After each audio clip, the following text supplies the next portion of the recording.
Now, factor analysis comes in two flavors: confirmatory or exploratory factor analysis. So let's have a look at the framework and how these two differ. First of all, in both of them you can have a different number of factors with different structures. So you could have something that involves a single factor onto which all of the items load, or maybe a two-factor solution or a three-factor solution, all based on the same questionnaire.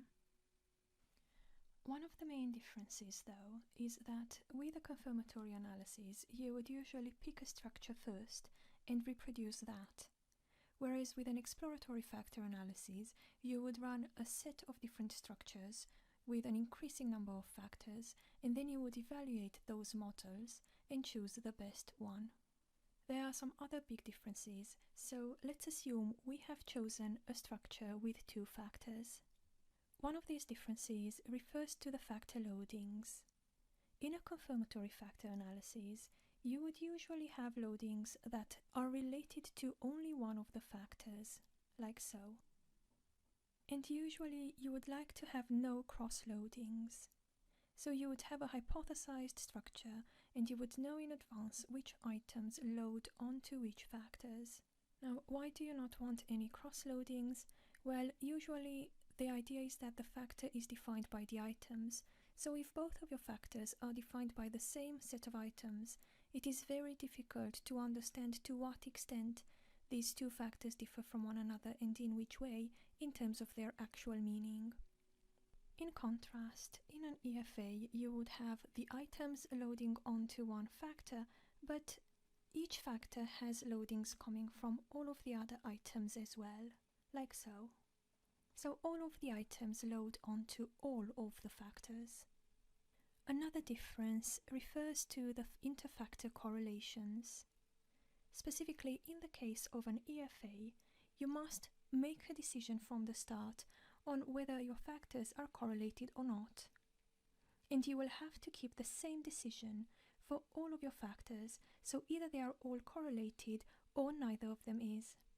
In the case of a CFA, you have full flexibility with regard to which factors are to be correlated and which ones are not, so you can have very specific hypotheses about this. Another difference refers to correlations between residuals or between errors. Specifically, in the case of a CFA, you can allow correlated errors, but this is not allowed for an EFA. So let's have a quick summary of differences here. First of all, with the case of a CFA, you would usually specify the structure that you have chosen, whereas in the case of an EFA, you would specify multiple structures with multiple numbers of factors in each, and then you would compare the models to choose the best fitting solution.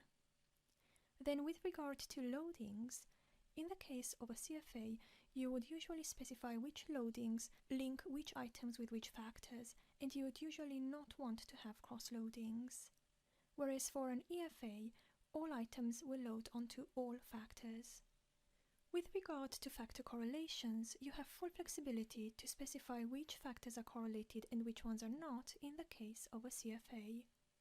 But in the case of an EFA, you have to make a decision across the board on whether the factors can be correlated or not. Finally, in the case of residuals or errors, for CFAs you can specify correlations between them, but you cannot do so for an EFA. These are the main differences, so let's go ahead and have a look at how to do them in MPlus.